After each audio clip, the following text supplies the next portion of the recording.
very big cyst. It was so huge, it twisted with my right fallopian tube. Held my hand, she said, life's too short, better shoot your shot.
Hey, all right. And that's just remarks by the Nyeri Governor Mutahi Kahiga has now put him on the spot. And now with the NCIC, which has summoned the governor, those remarks that allegedly did not argue well with the majority of leaders as far as the death of former Prime Minister Raila Odinga is concerned. And tonight we highlight that story for you, and also just the various other concerns that leaders have profiled in respect to those remarks. Absolutely. And the big question is it recklessness or is it just a poisonous tongue? And that's the question in the minds of many Kenyans. But of course, also in the course of this bulletin, we'll be discussing the just concluded Mashujaa Day celebrations. Yes. About 184 individuals were fitted as national heroes. You would want to know what is the process of identification, but most importantly, the progress being made by the State Department for Culture, the Arts and Heritage to promote Kenya's cultural heritage. And our guest tonight is PS Umi Bashir, who is in charge of the State Department. That's right, and that discussion is coming in later on this broadcast, just tracking those highlights of Mashujaa Day celebrations, looking at the heroes and heroines of this country. As we know, people are at the center as far as this celebration is concerned. So what exactly is this ministry and by extension the State Department doing in regards to just honoring such kind of individuals? You had that discussion with the PS, absolutely. And we'll be having it much later after this live broadcast. But as usual, before all that, the highlights. That's right.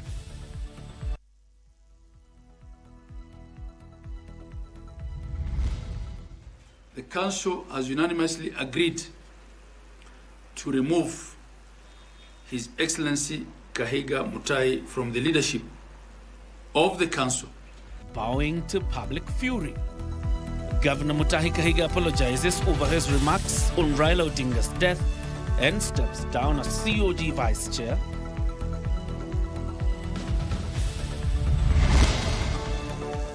High Court bars the implementation of sections of the new Computer Misuse and Cybercrime Act.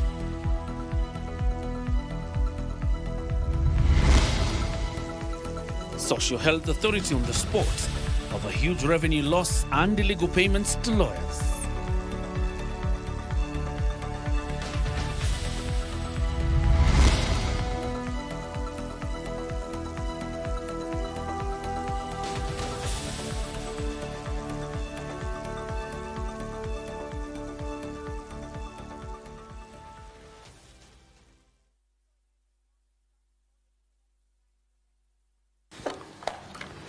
Many thanks for making KBC Channel 1 your channel of choice tonight. I'm Doreen. Arange. Caroline Joroge is our sign language interpreter. And my name is John Jacob Kioria. You're very much welcome to the broadcast. To start us off, Nyeri Governor Mutahi Kahiga has been summoned to appear before the National Cohesion and Integration Commission over his remarks allegedly mocking the death of former Prime Minister Raila Odinga. The remarks have attracted numerous condemnations from leaders nationwide. And Kahiga has also been ousted as the vice chair of the Council of Governors hours after he resigned from the position and apologized for his controversial remarks. Give us a minor with the report. The remarks made by Nyeri Governor Mutahi Kahiga on Tuesday evening at a funeral ceremony in Nyeri County that appeared to mock the death of former Prime Minister Raila Odinga spread like a wildfire on social media, attracting public outrage. I have decided that with immediate effect, I am going to step down as the Vice Chair of the Council of Governors. The mounting condemnation forcing him to apologize and resign from his position as Vice Chair of the Council of Governors. I want to sincerely apologize to our mourning nation, to the family of the Right Honorable former Prime Minister Raila Amolo Odinga, Mama Aida. But that was not enough. The Council of Governors on Wednesday convened an extraordinary meeting virtually and resolved to remove him as its vice chair while distancing itself from the remarks. These sentiments are his personal remarks that do not reflect or represent the views and the values of the Council of Governors. The Council has unanimously agreed to remove His Excellency Kahiga Mutahi from the leadership of the Council. The Orange Democratic Movement, led by Chairperson Gladys Wanga, termed the remarks as reckless and insensitive.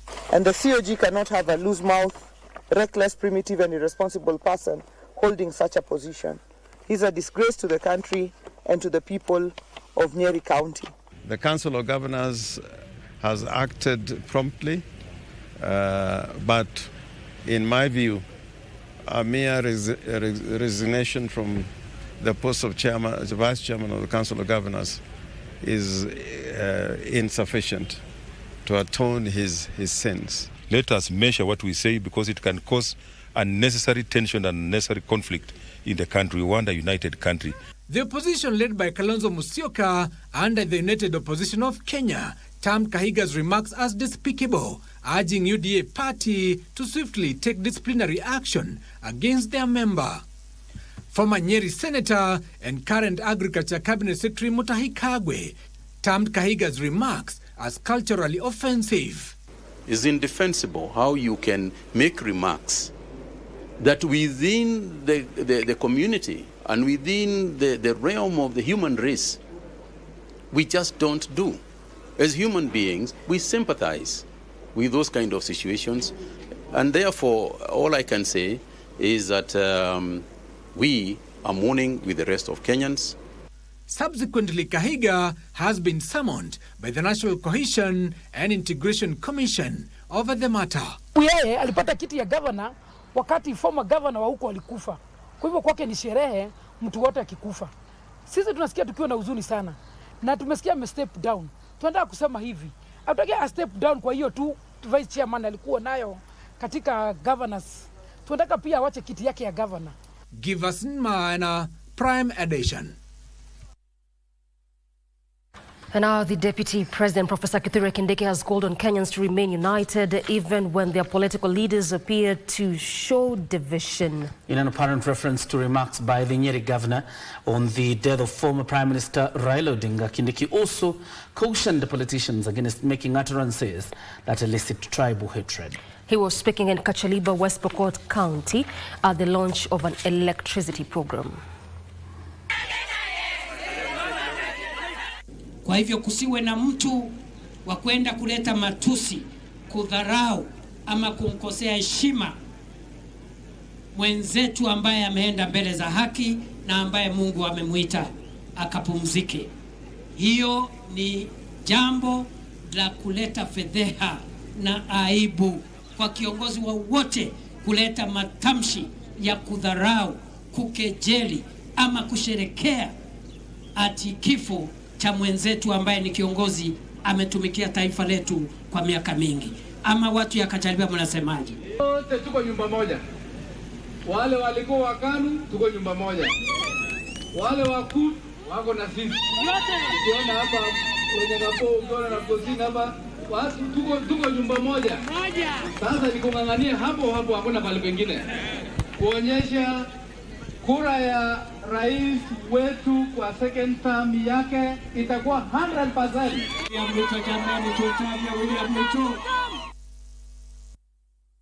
In the meantime, the High Court has stopped the enforcement, implementation and operation of some sections of a Computer Misuse and Cyber Crimes Amendment Act 2024 signed into law by President William Ruto last Wednesday. Justice Lawrence Mugambe, sitting in the Constitutional Division of the High Court, urged parties to serve their responses within a fortnight, with the hearing set for Wednesday, November 5th of this year. In the case, the petitioners state that the laws violate fundamental rights enshrined in the Constitution, claiming it could suppress the freedom of expression and privacy for citizens. Exactly a week after President William Ruto enacted the Computer Misuse and Cybercrime Amendment Act 2024, the law is being challenged in court. 2 petitions have been filed on the premise the law is vague, goes overboard, and has weakened Kenya's Data Protection Act of 2019. All filed under certificate of urgency. The petitioners, former presidential aspirant Reuben Kigame and Kenya Human Rights Commission and activist Francis Owino, want implementation of the contested provisions in the law grant law enforcement agencies, if left unchecked, powers that could be used to silence journalists and critics of government policies leading to arrest and prosecution. We're going to use all the conventional and constitutional means possible to make sure that we fight for the justice and to make sure that the rights of Kenyans will not be sabotaged by individuals in power. They further argue that Section 27 of the amended law gravely violates the Constitution by criminalizing online speech and granting the National Computer and Cybercrime Coordination Committee powers to block websites and social media platforms without judicial oversight. Tukasema badala ya twende kwa barabara, acha kwanza tutumie diplomacy ndio aone sisi kama vijana tunamheshimu. Tumeamua tutumie diplomacy. Tukuje kotini na tukafile petition. They further argue that Section 27 of the amended law gravely violates the Constitution by criminalizing online speech and granting the National Computer and Cybercrimes Coordination Committee powers to block websites and social media platforms without judicial oversight. The petitioners seek multiple declarations that the new law is unconstitutional, null and void, arguing that it infringes on the rights to privacy, freedom of expression, access to information, and fair administrative action. And in a swift move, Justice Lawrence Mugambe has suspended the implementation of some sections of the Computer Misuse and Cybercrime Amendment Act 2024 that was signed into law. The judge has directed parties to file their responses and rejoined us within 13 days, with further direction set for early next month. Ruth Wamboi for Prime Edition. Some would say that the Cyber Crimes Act is a question of getting that balance between... Absolutely, but then again, I think the best balance can only be achieved through the courts. However they interpret, it obviously means then we have to oblige. We wait and see now. Absolutely. All right, the Social Health Authority is on the spot over the loss of public funds after it recorded a revenue shortfall of 9.2 billion shillings during the financial year 2021-2022 under the defunct National Health Insurance Fund. Appearing before the National Assembly Public Investments Committee, the Chief Executive Officer of SHA, Dr. Mercy Mwangangi, attributed the shortfall to the disruptions caused by COVID-19 pandemic. The CEO was also hard pressed to explain an illegal overpayment of 77 million shillings on legal fees. The loss of public resources in the 10th National Hospital Insurance Fund came to haunt its successor, the Social Health Insurance Authority. SHA Chief Executive Officer Dr. Mercy Mwangangi was at pains to explain to the National Assembly's Public Investments Committee a 9.2 billion shillings revenue shortfall in the 2021-2022 financial year. How can you convince Kenyans that 9.2 billion revenue shortfall is attributable to COVID? This new ERPP, what is the cost? Very simple. From where you sit, you cannot say we do not know. Then why are you sitting in there in share? During this time, the anticipated informal sector collections dropped with a retention of 14%. What we'll provide to the committee is a schedule showing what the informal sector collections look like. Mwangangi was further tasked to explain why the fund spent over 91 million shillings to pay advocates to collect 13 million shillings, leading to an illegal overpayment of 77 million shillings. You are paying 77 million to collect 13 million. Make a comment on that. The information I have at the time is that this was not the case. They would contract this service out at that time. You look at the management response and what the finance director is saying. They are contradicting themselves. The committee also faulted the unaudited payments for surgical packages and surgeries amounting to over 27 million shillings. A number of procedures were listed and they would fall under a group name or commonly used nomenclature. Other issues raised by the Auditor General include payments for Linda Mama services to hospitals without contract and irregular contract awards. Tilio Marco for Prime Edition. And the British government has expressed deep regrets over issues and challenges that have arisen in relation to the British Army Training Unit Batuk presence in Kenya, both in the past and more recently. In a statement responding to an inquiry into Batuk made by the Kenyan Parliament, the British government committed to continue taking action to address them. This comes even as the High Court on Tuesday directed that the extradition of a British soldier accused of murdering Agnes Wanjiru in 2012, be fast-tracked. The family of the late Agnes Wanjiru anxiously awaits for the extradition of a British soldier accused of killing Agnes Wanjiru in 2012 to face trial and for the family to eventually get justice. The soldier is expected to face trial in Kenya as the incident is alleged to have been committed while not in the course of official duties as stipulated in a Defence Cooperation Agreement, a 2015 legally binding agreement under the UK-Kenya Defence Relations. This is the short ruling. On Tuesday, Justice Alexander Muteti ordered the Office of the Director of Public Prosecutions and the Ministry of Foreign Affairs to work closely with the United Kingdom government to ensure the suspect is extradited. This case cannot wait until January 2026.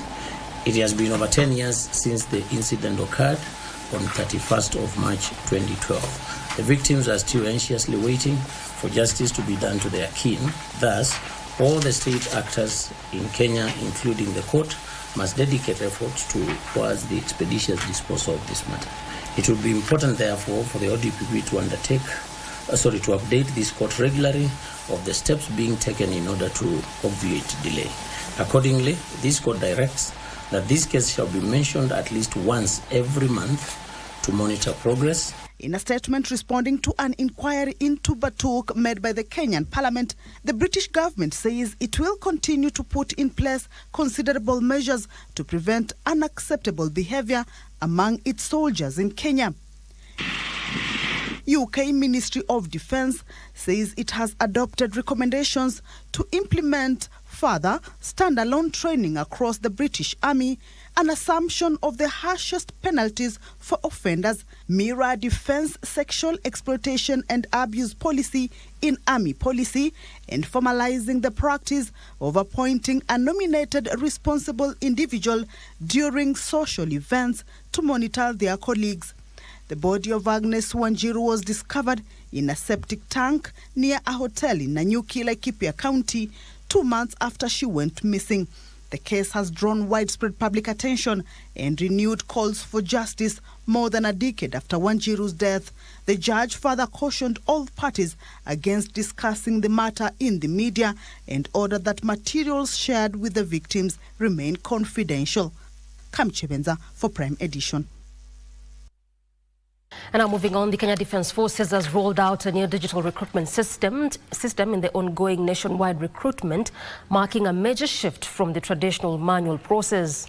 During the exercise held at Ihora Stadium in Murang'a East, Lieutenant Colonel Gabriel Kotikot said the system allows officers to capture candidates' details electronically and detect irregularities instantly.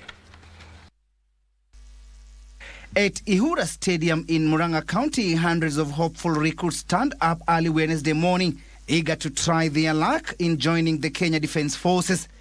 For the first time, officers are using a fully digital recruitment system, a major shift from the traditional manual process. Lieutenant Colonel Gabriel Kotikot, who oversaw the exercise, said the innovation not only reduces paperwork but also speeds up verification. Like right now, what we do, we scan all the documents, they are uploaded in the system, then we give all the documents to the candidate, then within the system, then we have somewhere for the clerk who uploads the documents.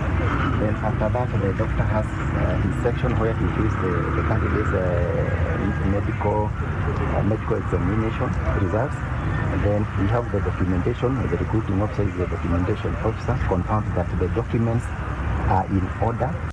He noted that successful recruits will now receive their calling letters via email and confirmation text messages, replacing the physical letters used in the previous years.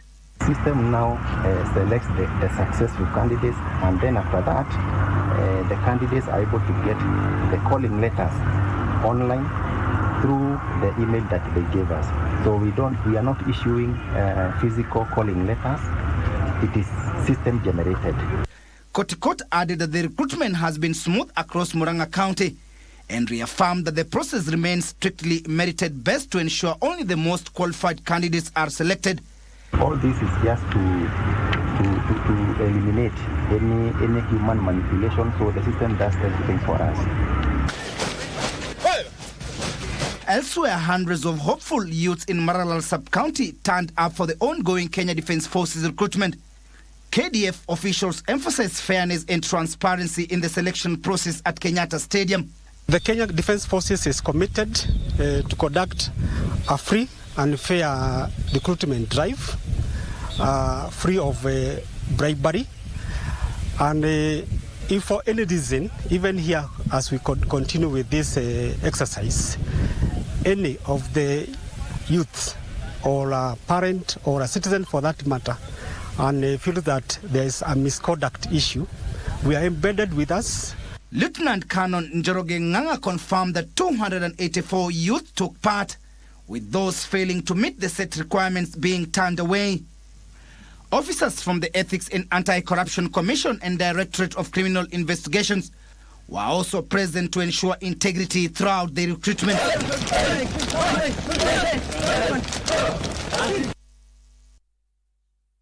Time for us to take our first breather on Prime Edition.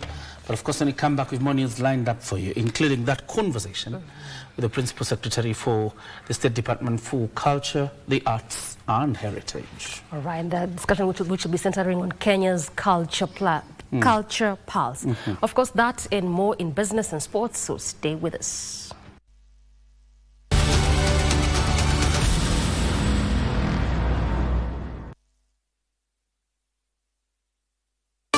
Kilifi County, muda umefika. Ni wakati wa sauti zenu kusikika na vizazi kuzungumza kwa uwazi. KBC Channel 1 inakuletea kipindi cha kipekee, Transgenerational Conversation. Jukwaa la vijana na wazee kuketi pamoja, kusikilizana, kuulizana maswali na kujifunza kutoka kwa kila kizazi. Safari hii tunatua kaunti ya Kilifi. Ni Alhamisi tarehe 23 mwezi huu kuanzia saa 1:30 jioni, moja kwa moja kutoka ukumbi wa Kibaoni Social Hall. Usikose kushiriki Transgenerational Conversation, sauti ya kila kizazi. Mazungumzo haya yameletwa kwenu na KBC kwa ushirikiano na NCIC, Korea International Cooperation Agency na UNDP. Amekuwa kitamani waende wakaishi huko. Na ninakwambia huyu mtoto wangu hata hachanuki. Jabali is about to get into a roller coaster. Nimekamkuongea na huyo Elizabeth. Nimesense uko na shida na naweza kusaidia. Mimi bwanangu alinikataza mambo yako Aliki. Sasa zile gani? I hope zile basho ulikuwa na features zijaingiza maji. Bahasha gani? Now I'll have Jemedari's ears. since I have his wife's attention. Utangoja hapa. Sasa ni gani hizo naanza kuniletea? It's okay, Mama Jabali. Na unaumwa na sehemu yote nyingine ya mwili? Unajua, naona pia umepatiwa hiyo mkebe. Hizi vitu lazima mwanaume apatiwe once in a lifetime. Kwani siku hizi unafanya kazi kwa hosi? Siku hizi mimi na do hustle mob, lakini hii ndio main hustle.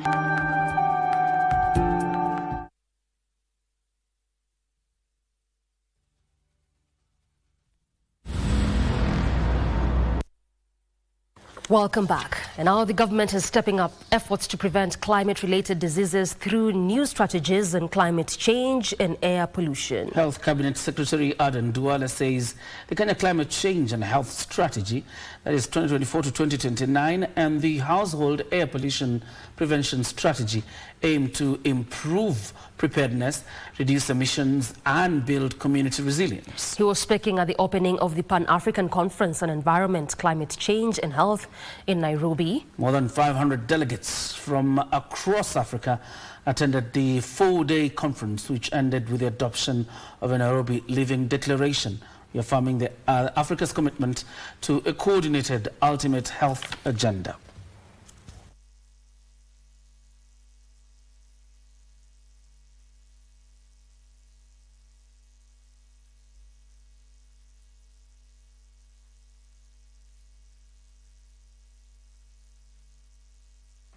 We have finalized 2 landmark frameworks: the Kenya Climate Change and Health Strategy 2024-2029 and the Kenya Household Air Pollution Prevention Strategy 2024-2029.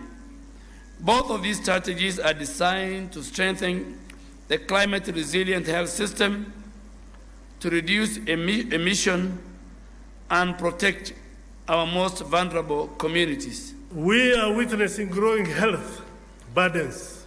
Thus, malaria is spreading to new altitudes, outbreaks of cholera and dengue, respiratory illnesses worsened by pollution, and the erosion of food and water security due to floods and drought. The message is clear. The health of our people is inseparable from the health of our environment. And the time to act is now, if not before. We must work collectively together, and this gathering then brings a collection of minds from academia, research institutions, policy makers, so that we can be able to prepare better as a region. Let's appreciate the unveiling And the Intergovernmental Authority on Development, IGAD, member states are pushing for they're pushing for proper working conditions for migrant workers, as well as establishment of a single visa regime in a move aimed at facilitating effective and efficient visa for labor movement. Speaking in Nairobi during the 3rd IGAD Ministerial Conference on Labor Employment and Labor Migration, speakers led by IGAD Executive Secretary Wakna Gebeyehu acknowledged the need to address the challenge of IGAD citizens who face exploitation every day while working abroad.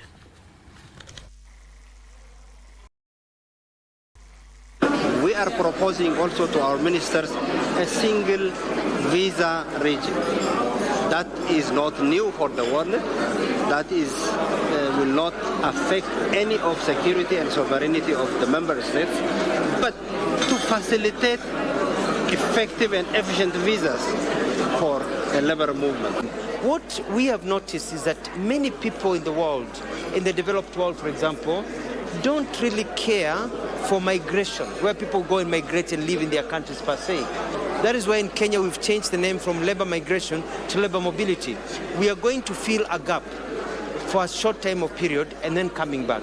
So we are satisfying this challenge that we have in our countries, where we've got a lot of young people who are qualified with no jobs, who can go there and fill those gaps as we grow our economies. And our economies are growing. And what we also see recently in the last few years is an increasing trend. It's very concerning, is actually through the internet, the social media. Especially young people who end up in different parts of Asia because through internet they think that they have found a job. But once they land in those Asian countries, they realize that actually they have been a victim of human trafficking networks.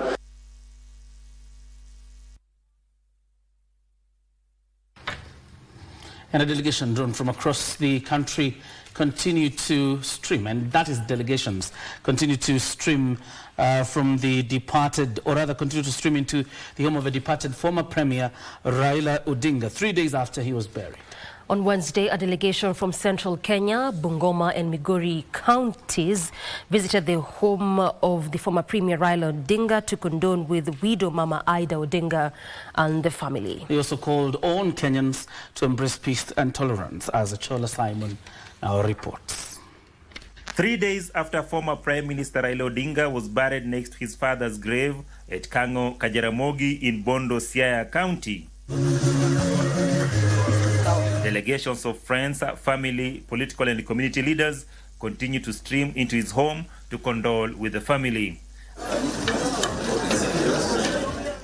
Agikuyu elders drawn from Nakuru, Kiambu, Murang'a, Kirinyaga, Meru and Nyeri counties visited his gravesite to pay homage.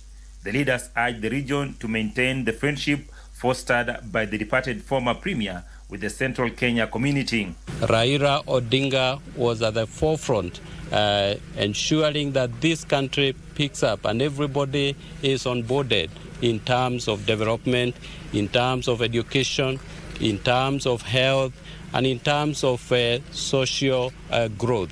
Baba alikuwa mtu wa amani, alikuwa anaongea juu ya amani, alikuwa anafanya hiyo amani, si kuongea tu peke yake. Alikuwa na mpaka watu wanasema enigma, jambo ambayo mtu hakuwa anajua ni nini, lakini alikuwa anastuka mambo wakati imeenda mlama kabisa. Baba amejitokeza na amerudisha mambo na inakuwa shwari na nchi imekuwa na amani. Asanteni sana kwa kuja kuomba na sisi, kukuwa na sisi, na tumeshukuru sana yenu kukuwa huko. Kama Kenya moja, Kenya ni jamii moja. Bungoma County Governor Ken Lusaka led members of the Dini ya Msambwa that was founded by Elijah Masinde Wanaameme to condole with the family. Lusaka said the visit was symbolic. It was a movement. It will take many, many years to replace him. The political landscape of Kenya will never be the same again without Baba. So we just wish him well, that we have come and will continue mourning with him.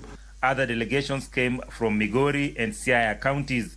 The family is set to end the 4-day mourning period after the interment of an adult male in line with the Luo traditional customs on Thursday morning. Achola Simon, Prime Edition, Kango Kajaramogi, Siaya County.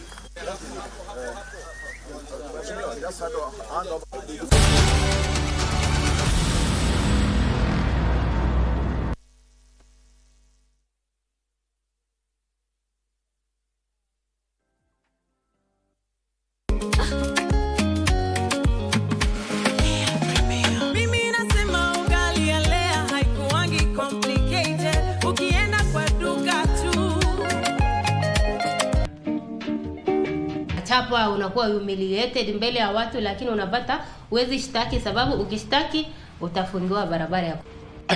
Unajua utapata shida. Wewe ndio malaika ama sijakuelewa bado? No. I'm his prophet. Huyu yeye ni nani anawababaisha hivi? Bila anakusomeanga maisha yako vile iko. Na wewe unaamini? Makwa, ni kweli sasa. Ulikuwa umejua list ya millionaires, ulikuwa umeingia. Unapika, unashiba. Lea Premium Flour, nurturing the world. Available in a store near you. Wiki hii kwenye Mkulima tunaangazia kilimo kutumia mbinu za asili. Kisha jinsi ya kuwafuga ng'ombe, kondoo pamoja na kuku. Hawa wanyama wako na challenges mingi pia. Kukua na wao inabidi ujipange. Kwanza majani, unafaa kuwa na majani ya kutosha, wanakula vizuri. Una make sure ni huko mahali wanalala ni kusafi. Alafu pia dawa ya minyoo unaipea. Kwa wakati after 1 month unaipea dawa. Tazama Mkulima kila Jumamosi saa 10:30 hapa KBC Channel 1 kwa mseto kamili wa kilimo.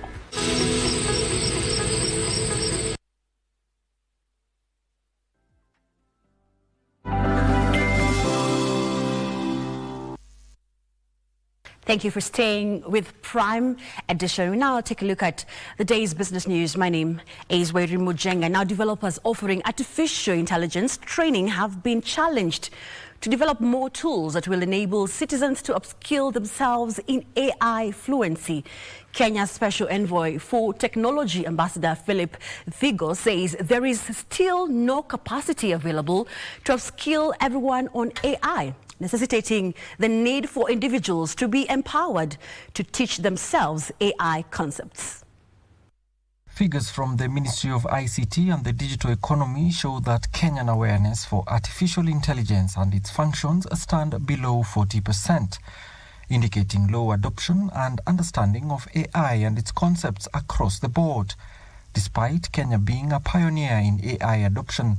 However, experts say the country can ramp up these numbers through proper deployment of AI teaching tools. It means you can't really necessarily have a definite capability that skills everybody, because then in 6-7 months it will have changed. So what we are looking for is building capability, and what you've heard from Microsoft is providing those kind of tools that you are fluent, so that you can, by yourself, be able to take up these capabilities. So far, through the partnerships between the government and the private sector, numbers from September 2025 indicate that 600,000 people were upskilled in AI fluency. Last year we had partnerships with government, education, civil society, as well as non-profits. And the idea was to be able to drive engagements that can be able to, and private sector as well, to be able to ensure that we can be able to drive those engagements through and customize our local learning to ensure that we are meeting people where they are. They were speaking at the launch of the Kenya AI Skilling Alliance, KAISA,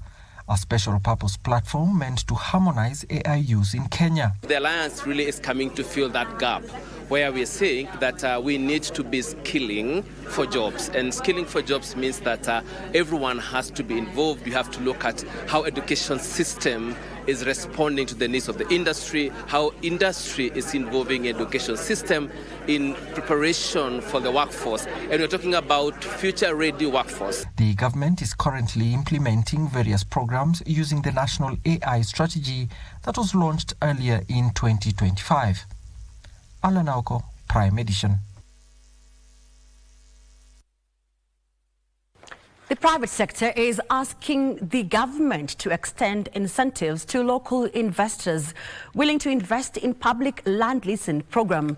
Agriculture Sector Network Chair Bimal Kantaria says tax breaks will ensure local agriculture investors access adequate working capital to invest in commercialized government land and lower cost of production. According to the government, a large chunk of the 1.2 million acres of state-owned land earmarked for agricultural development is said to be taken up by investors. Private players in the agriculture sector now say the low production cost, urging the government to introduce tax breaks to willing local investors to make the commercial land more attractive. The real investors in this country are Kenyan-born investors. They are the ones who want to come and do the farming. There's no point giving incentives to foreigners when our own people are here wanting to do the business. Agriculture Sector Network Chair Bimal Kantaria says the high cost of production has limited access to government land to mainly foreign investors. Private sector is very keen to participate in that initiative. We've got several large growers in Kenya who are Kenyan citizens who want to invest in that project. The government says it is planning for more public-private partnership reforms in the agriculture sector to increase liquidity in agriculture. If you look at, for example, just the ADC runs, and you look at the prisons lands, even without going any further than that, the amount of land available is immense. County governments have also got huge tracts of land. I give an example of Homa Bay and Migori, who are looking for investors to grow palm oil. The reforms are expected to increase production of key staple foods in a bid to lower Kenya's food import bill, which currently stands at 500 billion shillings annually. Was in increasing trade within the COMESA region. And for us to be able to take our products there, then we needed to become as competitive as possible. And the only way to do that is to bring down the cost of products. This is where we check to ensure that we don't have cartels in the sector, we don't have unfair practices, we don't have barriers to access to markets in the agricultural sector. Beson Drioba, reporting for Prime Edition. The government is banking on performance contract to improve service delivery and expand its public reach. In the current performance contracting cycle, the Ministry of Information, Communication and Digital Economy plans to expand digitization in a bid to enhance service delivery, according to the Principal Secretary, Engineer John Tanui. In a mission to provide policy direction on digital infrastructure and communication services by leveraging on technology and innovation for socio-economic transformation and global competitiveness, the Ministry of Information has today held an evaluation exercise for its 2024-2025 performance contracting targets. Principal Secretary Engineer John Tanui expressing confidence in his team's accountability and welcoming the evaluators. Data is very key. Decisions that are made based on data will be very helpful and will help our country make good progress. We committed to work and to deliver. Our Ministry, Information, Communication and the Digital Economy is very key to the delivery of the bottom-up transformation agenda, the realization of Vision 2030. This even as he called for an evidence-backed performance evaluation, asking his team to avail evidence of work done in the previous financial year when it set targets that guided action taken in the broader realization of the ministry's mission and vision. I encourage the teams from our side to ensure that all the evidence of the commitments we did are availed so that we are able to justify every statement, every performance indicator we have put with the evidence. Yusufar reporting for Prime Edition. The Ministry of Agriculture is calling for increased investment in agro-processing as a strategic step to raise farmers' earnings, create rural jobs and reduce reliance on food imports. Head of Research and Innovation, Phyllis Njane, emphasized that upgrading processing capacity in milling, drying, oil extraction and packaging will help retain more value locally and strengthen market access for smallholder farmers. Njane says this shift is expected to increase farmers' income, enhance value addition, generate employment and boost Kenya's competitiveness. Here, so that we limit the issue of input substitution is very key, so that we produce what we consume and we reduce less of what we import. And also in the areas that we are good at, we expand so that we export more, so that this imbalance of trade can somehow balance. Pre-export matchmaking efforts have already done several collaboration agreements and trade orders. Hunan Research Institution and Kenya government departments are expected to sign 2 to 3 framework collaboration agreements and 5 to 6 trade and investment projects, with the estimated total value of RMB 15 million. So we are all inviting Kenyans in the agricultural space, or not from who have interest in agriculture, to come and see, so that they can also learn something, that because agriculture interacts with everybody every day.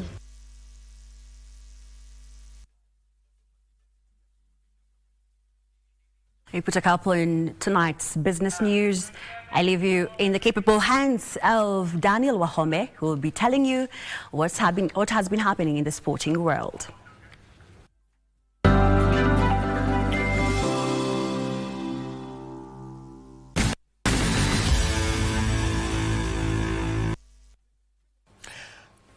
A very good evening to you. My name is Daniel Ohome and welcome to Prime Edition Sport. And Kenya has expressed interest in tapping into Senegal's experience to boost its sports capacity as it prepares to co-host the 2027 Africa Cup of Nations. Speaking while signing bilateral agreement with his Senegalese counterpart Bassirou Diomaye Faye yesterday, President William Ruto said Kenya is committed to exploring joint initiatives such as exchange programs for football coaches and athletes alike, as well as establishing joint training camps. The president said by combining Kenya's prowess in athletics and Senegal's prowess in football, the move will uplift the youth and deepen cultural diplomacy. After successfully co-hosting the 2024 African Nations Championship CHAN, the East African nations of Kenya, Uganda and Tanzania will once again play host to the 2027 Africa Cup of Nations. A total of 24 countries are expected to take part in the competition, with Kenya and our co-host expected to put up another successful continental football extravaganza. In readiness for the competition, Kenya is building a 60,000-seat capacity Talanta City Stadium, which will be one of the 3 match venues alongside Moi, Kasarani and Nyayo Stadium.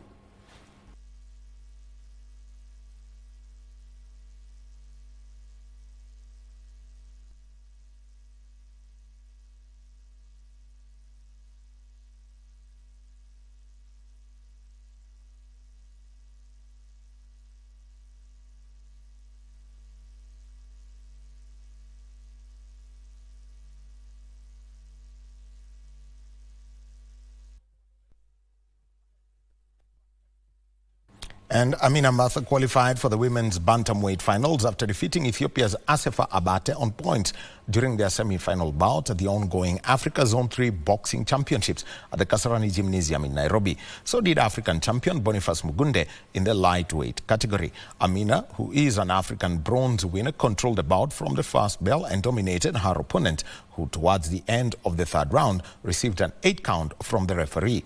The strong showing in the final round assured Amina of a place in the final, while she will face Tanzania's Zulfa Macho, who ousted Democratic Republic of Congo's Bisambu Bawo by 5 points to nil in the other bantam semi-final. Kenya's Cynthia Moy also made it through to the lightweight final after eliminating Uganda's Erina Namutebi. Kenya's impressive showing on day 3 of the competition continued after Mwinyi Kombo also clinched his slot in the men's featherweight final after appointing Ethiopian Fitri Tumai.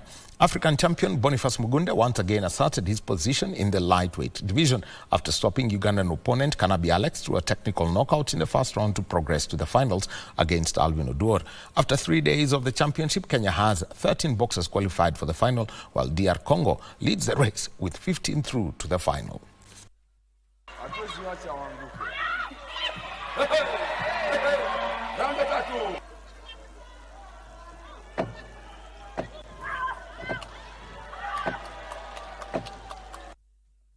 And Team Kenya progressed to the finals of the para badminton competition during the World Ability Sports Beach Games in Mersin, Turkey, after a 3-1 defeat of the hosts in the mixed triples. Meanwhile, Kenya will be only represented in 5 disciplines at the Tokyo 2025 Summer Deaflympics after 7 other disciplines were dropped.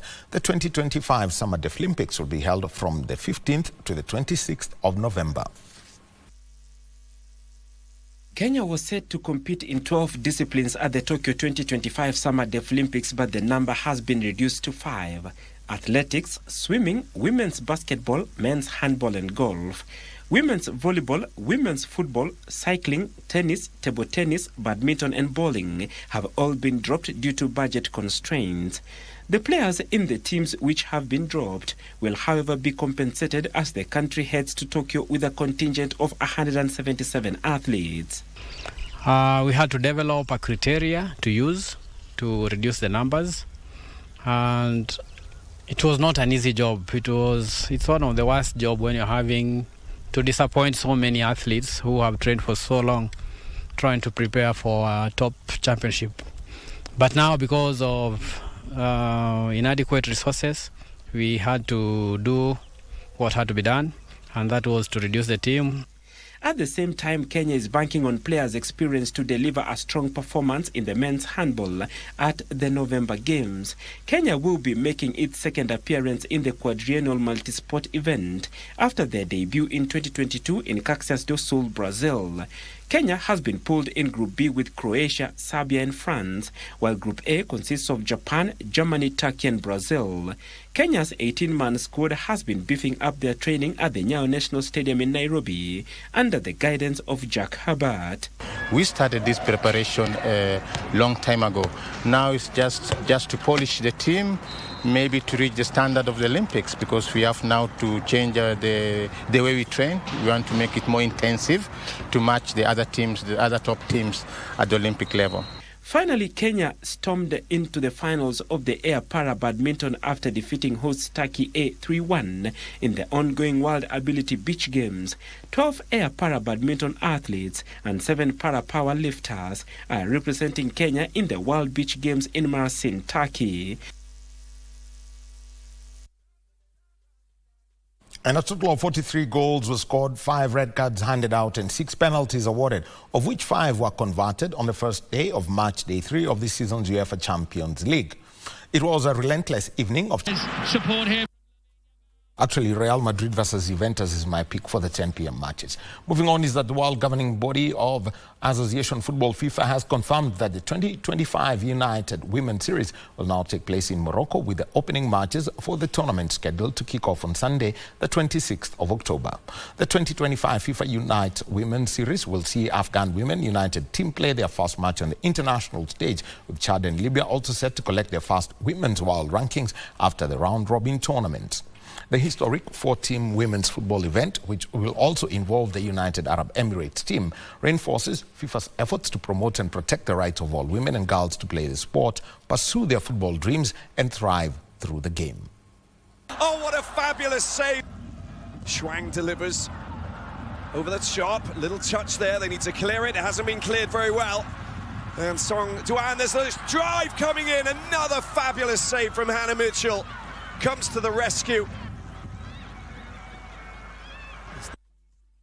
Hakimi and Mohamed Salah lead the contenders on the 10-man shortlist for the 2025 African Footballer of the Year award. Morocco right-back Hakimi helped PSG to a domestic league and cup double and the UEFA Champions League trophy last season, while Salah won the Cameroon midfielder Andre Frank Zamboanguissa, Congo striker Fiston Mayele and Gabon forward Denis Bouanga, Guinea striker Sehu Girassi and Moroccan midfielder Oussama Lamliwi round up the nominees. That is world class, and it might well prove to be the winner. Pinning Smalling, turning him, and then from the tightest of angles. For tonight, and like we say, well, Kenya is hosting the Zone 3 African Boxing Championship. We'll keep tabs on that. And also Saturday, Eldoret hosts the National Cross Country Championships. Just part of our stories. My name is Daniel Wahome. Back to Doreen and John.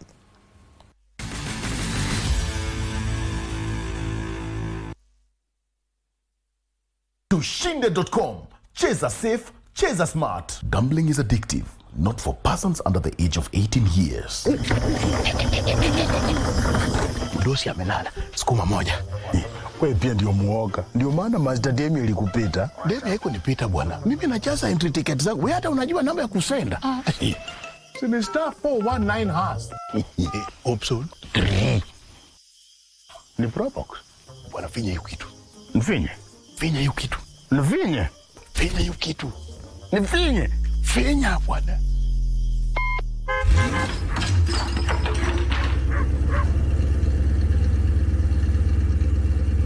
Probox was star 419 hash option 3.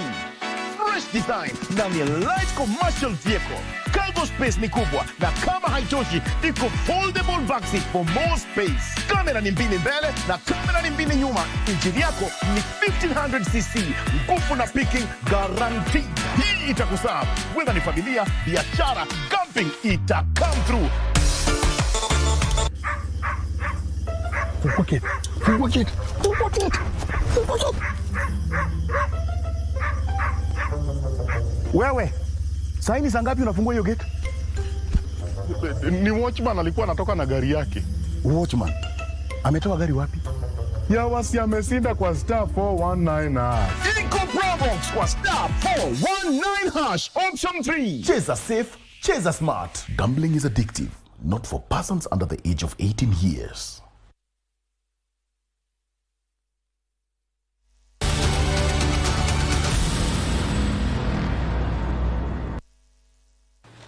Time for us to exit. This has been KBC Prime Edition. I'm Doreen Arange. But before we do that, we leave you with that discussion with the Principal Secretary for Culture, the Arts and Heritage, Umi Bashir, which will border on many things amongst them. Absolutely. The identification of heroes and the process therein. Take a watch. Tonight we're hosting the Principal Secretary, State Department for Culture, the Arts and Heritage, Umi Bashir, who joins us on set. The just concluded Mashujaa Day celebrations were quite a success, and then the State Department was heavily involved, of course, in organizing for that day. Let's just take stock of Kenya's cultural pulse. Thank you very much, PS, for joining us. Thank you for having me. To start with, how did you assess the success of Mashujaa Day, having been involved and heavily so with the organization of the event? I would say that this year's Mashujaa Day was very successful. Okay. And I cannot take the whole credit. I'll give credit to the a saga called Heroes Council, which is in charge of matters heroes and heroines. And State Department for Culture, Arts and Heritage worked very closely with the council, that is at the National Heroes Council. What we did was basically give it to the people of Kenya to see who is a Shujaa. And of course, we can't go without mentioning and acknowledging our main star and our main Shujaa of this year, who is Baba Jacom, the late, may he rest in peace. And him, we cannot compare the history that is there with him politically and even developmentally in this nation. Back to the State Department of Culture, Arts and Heritage. This is the third time we're doing and awarding the Shujaas of this nation. And this has been since the year 2014 when the Act came in place for Heroes Council. And it was not implemented. Heroes is a saga that literally came into being about 3 years ago. And it's doing so well because we have awarded 186 heroes this year. And this is across the board. So we have 14 categories of heroes, of Shujaas. And we put this to the public. We publish in the newspapers for Kenyans to say who is a hero, who you deem fit to be a hero from your corner of the nation. It can be anybody you deem fit for the 14 categories. So the 14 categories are like human rights, cultural and indigenous knowledge, we have research and innovation, we have philanthropy, we have environmental heroes, we have sports heroes, and so on. So it is not Umi Bashir who says, I am a hero. So someone has to recommend me, and we go and do our research as a State Department. Does this person really deserve to be a hero? And is it just a mediocre game, or how then do you qualify? So the Act gives you pointers on what to follow. So once we advertise, they apply, and this was done around July of this year. And then around in September, we put it out for public participation for the names now that were shortlisted, for the nation now to say, listen, you've shortlisted so-and-so, but there's a problem, there's a hiccup, there's something you missed. So we give the nation and the people of Kenya an opportunity to guide and say, listen, no, that's not the way. It should be this person should not be awarded. And the reasons, there has to be tangible reasons. There have to be affidavits sworn. So it's not a walk in the park. So there's a lot of rigorous exercises that go on behind the scenes before the 20th of October, where His Excellency the President now awards us a medal to the Shujaa. There's a certificate that is given, and we hope that this year we'll gazette our Shujaas, because as I said, this is the third year that we're actually actualizing this dream of appreciating our heroes as a nation. This 126 that you mentioned, beyond the ceremony, does it end there, or what is your involvement as a State Department in terms of ensuring that they continue to contribute to the culture of the Republic of Kenya? Yeah, so that's a good question. First of all, once you're awarded as a hero, it's not monetary. There's no money that you're given because you're a hero, but it's for the hard work you've done as a Shujaa. So we work closely with you as a Shujaa, and we keep watching you, because you can be degazetted and we can take back our award anytime. So your character and demeanor has to resonate with the fact that you are awarded by His Excellency the President. Even beyond. Okay. So once you're a hero, we are working with the National Museums of Kenya, Kenya Wildlife Services, Immigration Department to see how we can fast-track services and even give these Shujaas a different treatment, in the sense of, if it's queuing, you have a different card that shows that you're a hero and you deserve a certain presentation in terms of favorism, so to speak, because now you're a hero, and there's a reason why you were nominated and awarded as a hero. So if you go to the national park, we are working with KWS in such a way that the prizes, the amount that you're supposed to pay is not the usual park fees that you're supposed to pay. When you go to the National Museums of Kenya, your children might go in free, or yourself, depending on the occasion. So it's not monetary, but we track and we keep eyes on you for a minute, because it does not end with that day of the 20th of October and we close the chapter. That said and done, the Act also catapults you to a certain standard of recognition and also appreciation from the government of Kenya. And that is a great honor, because we are millions in this country, but you were picked among the chosen few. So it is a great honor. And then we follow up. Do you then, as an environmental conservationist, do you go back and plant more trees, or do you now go and sit at home, relax and say, I got the award, I'm done? So we follow up on how then do we ensure that you maintain this demeanor, this honor that you've been given. All right. I have to admit, not so many people knew that that process is that rigorous in terms of identifying the heroes. And of course, this job being done by the National Heroes Council.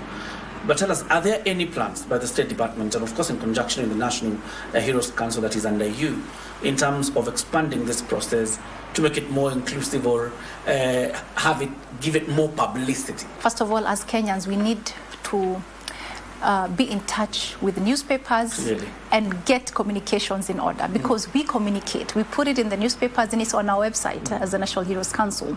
So probably we could say we could improve our reachability to the people at the bottom of the pyramid by ensuring that we even talk about the awards at the local radio stations, in the local dialects, so that every person in Kenya, because they're heroes who we cannot reach. A hero who saves a child from being eaten by a crocodile. You know, it's only that person or that chief, that villager who lives there, who knows that person is a hero. Me sitting in my office in Nairobi, I cannot award this person a hero because I don't know. So the person who knows that story has to communicate and say, look, I recommend that this person X becomes a hero because of 1, 2, 3. Secondly, communication is key. And as a State Department, we're working towards ensuring that our awards are not only recognized on the 20th of October in the news and in the media, but the people back at home, the grassroots level heroes, get an opportunity. And you know, we cannot award everybody at a go. As a regime, when we came into office, we took the heroes very seriously. We took into account the fact that there are people who are not celebrated as they should. And that is why as the National Treasury, we put so much funds into ensuring that the Heroes Council is facilitated and it is supported financially. Yes.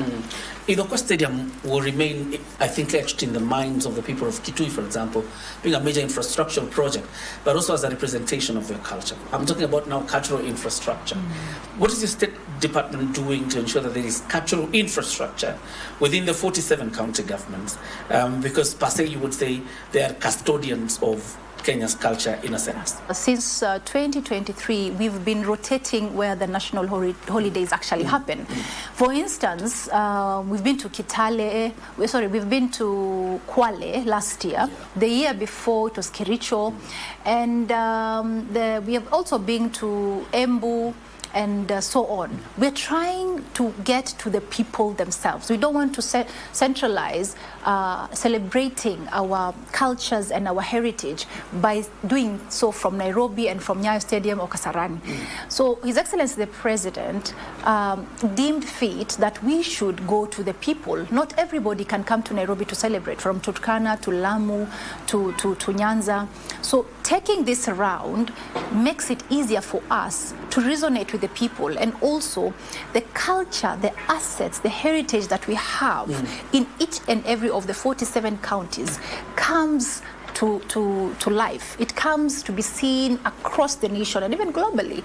And that is why in Kitui the other day, we saw, thanks to PPMC in conjunction with the committee that actually did this work and Heroes Council, we saw that the talent that we want to nurture and bring out in that specific on that specific day was the art, the music, and the creativity of the Kamba people coming from Kitui. So when we go to a county like, let's say, Wajir, we want to resonate. We want the music, the culture, the foods, the cuisines of that particular community. And I think going around these different counties makes every culture and every community feel appreciated, because Nairobi is a beautiful county, but basing everything here will not bring out what we want to bring out in terms of our heritage, in terms of our cultures. The fact that His Excellency the President has been doing stadiums across everywhere we are holding any national day, any national holiday.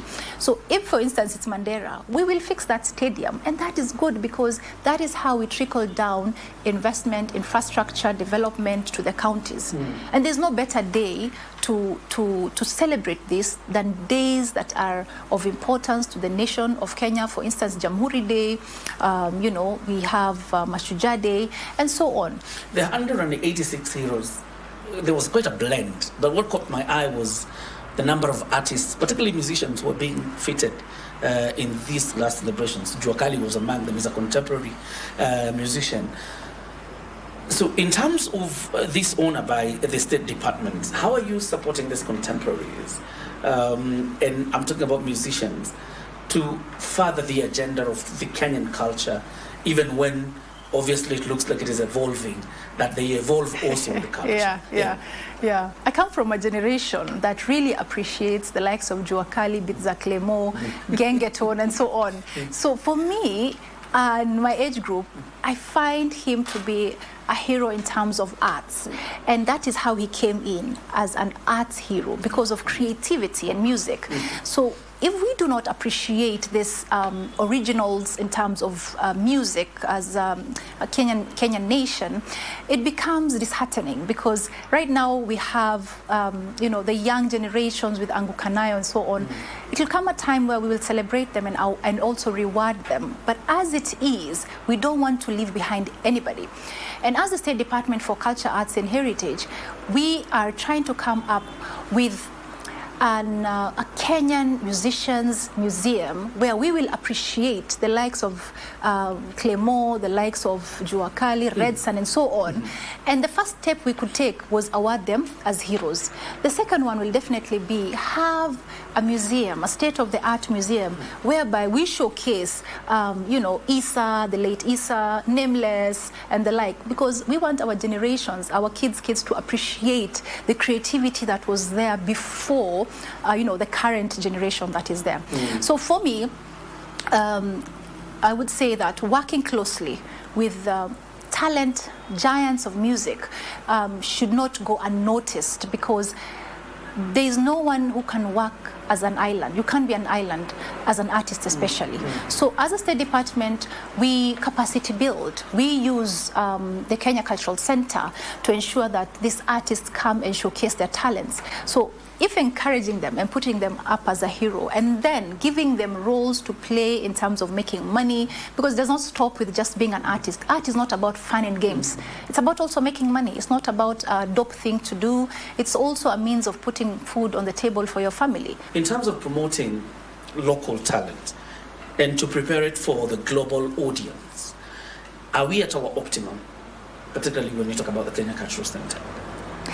First of all, the Kenyan Cultural Center, rather the theatre, was currently renovated, and it's actually looking very good. You should go and experience it with your family. Take them for plays. It neighbors me. Oh yeah, KBC, yeah. So I love going there over the weekends, especially Sundays, just to watch plays. And it makes me so happy to see the kind of creativity that we have in this, the artists. Many plays, many poems, and you see a lot of youth coming to showcase their talent. And we give them this platform because this is where people sit back, relax, and watch you perform.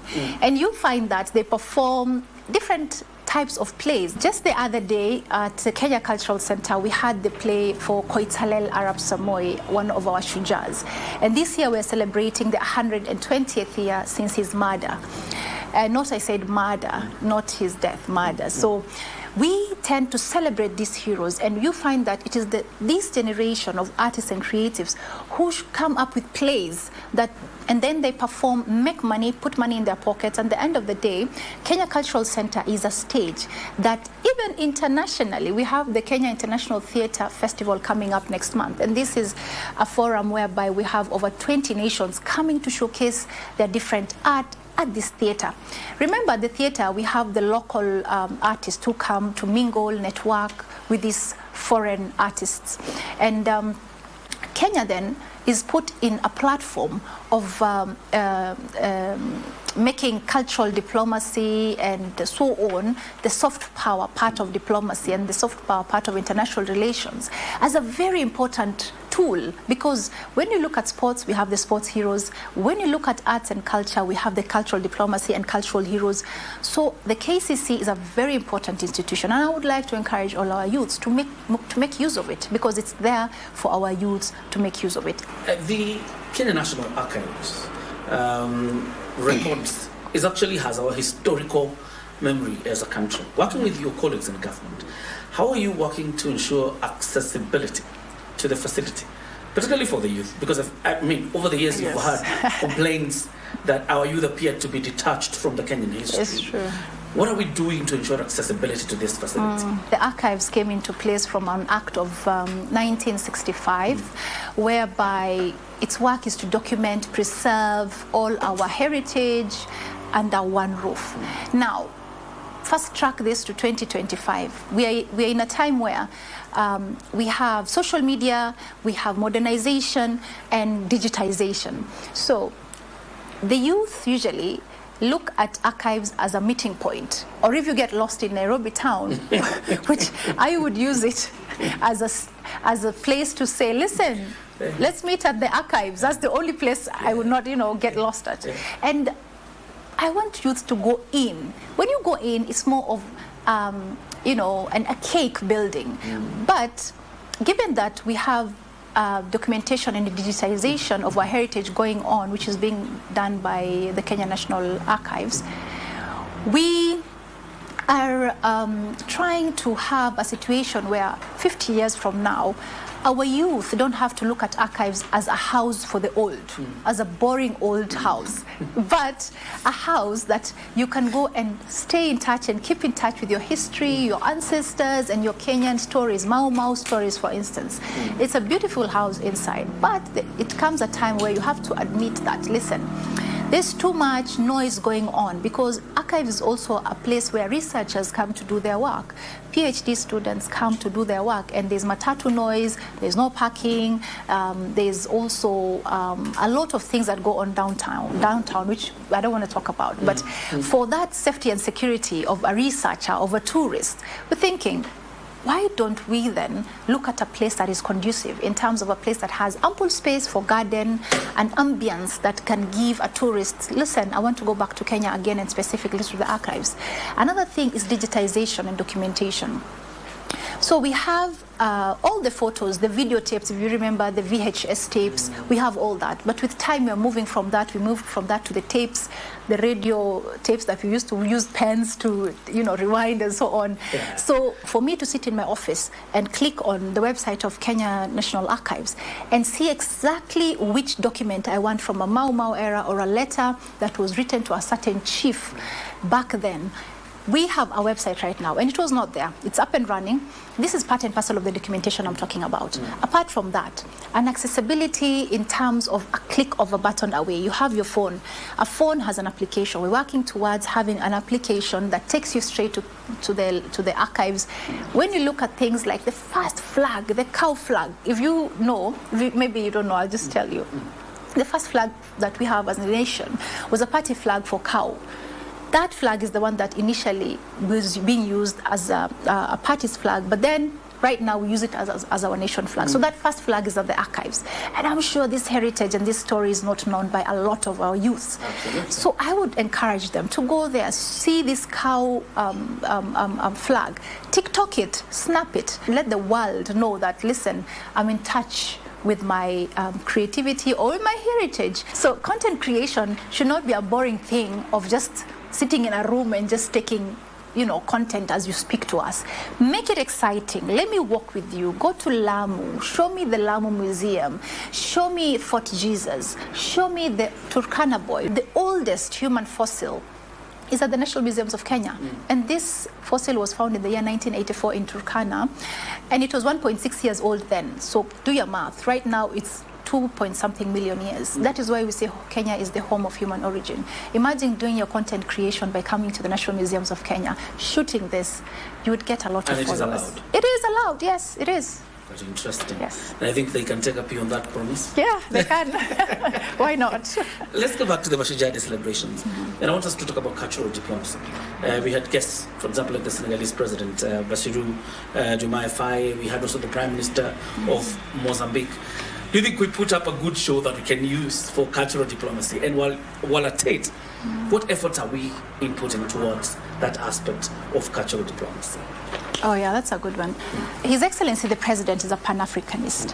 And the fact that he invited the President of Senegal to come and celebrate Mashujaa Day with us here in Kenya was an honor. Because now the Senegalese President would now see that there's cultural diplomacy in play, and that the cultural diplomacy part of international relations is actually being implemented by African leaders. Now, when it comes to celebrating national days and inviting presidents, sitting presidents, it's not a walk in the park because, as we know, presidents are very busy. But for us to catapult ourselves to that national level in terms of diplomacy and cultural diplomacy more so, is a first-hand experience on what Kenyan art, because in Kitui the other day, we witnessed art from the Kamba people, dance from the Kamba people. The food that we had was from the Kamba people. So the Senegalese president did not only experience Nairobi, but he also experienced a town called Kitui, which I'm sure would put us on the map globally when it comes to diplomacy and also having that relation of soft power between ourselves as a nation and other African nations. So I think it was a great thing that the Senegalese president also helped the president award our heroes. He was not just there as a guest, but he also did the work of awarding our heroes, which I was really proud of. Yeah. As we wind up, PS, I know we have always spoken about culture being cool, and it's one of the parameters to gauge your success in the State Department. But over the years, and in the years to come, because we also have a vision 2030, where do you want to see the State Department, particularly the agenda of making culture cool again? By the year 2030, I envision a State Department that is so rich in content in terms of culture and having museums that are state-of-the-art museums and up-to-date museums and cultural centers that are being used by the youth in terms of acting, in terms of singing, and also job creation. And that is what we are doing as a nation. As this regime, we are trying to create jobs for the youth. And the easiest way around this is to use means like Ushanga, the beadwork that we have as a nation. So 2030 is a year I see that the State Department for Culture and Arts and Heritage will have an online e-commerce platform that will actually be selling these products, the Kamba carvings, the Kisi soapstone, the Lamu kofias. These are products that someone in New York wants to buy, but sadly they can't come to Masai Mara to purchase. So we're working on e-commerce platform called Sana, which is a very, very good marketplace, an online marketplace like Amazon and Alibaba, whereby we want a situation where there's different languages. As a German, you can purchase your products and it will be delivered to you. So as the State Department of Culture, Arts and Heritage, in another 10 years, I see this department to have expanded in such a way that everybody would want to be part of this success story for the State Department. We have exhibitions at the National Museums of Kenya where we encourage an inter-county competition between artists to showcase their products, and you find tourists actually purchase these arts. We have exhibitions in other museums across the globe, and we also have the same here in the National Museums of Kenya. If you go to Fort Jesus, you'll find the Oman exhibition. We have the Indian exhibition at the National Museums of Kenya. So a country that wants to showcase its product and its assets at the National Museums of Kenya has to have that conversation with the National Museums of Kenya, and we encourage that so that we can appreciate if it's the Chinese culture, if the Japanese culture, if it is whichever culture that you feel you want to showcase, we have exhibition spaces for you. And these are not permanent exhibitions. So you're given like 6 months, you showcase, 3 months, you showcase, you leave, you use that space for another exhibition. Yeah. Fantastic. We wish you all the very best. Thank you. And thank you for your time. We've been speaking to the Principal Secretary, State Department for Culture, the Arts and Heritage, accessing and of course getting to understand the Kenyan cultural past and what the steps that we've been able to make as a country in terms of protecting our cultural heritage. That's why we put a cap on Prime Edition. Good night.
Won't be back.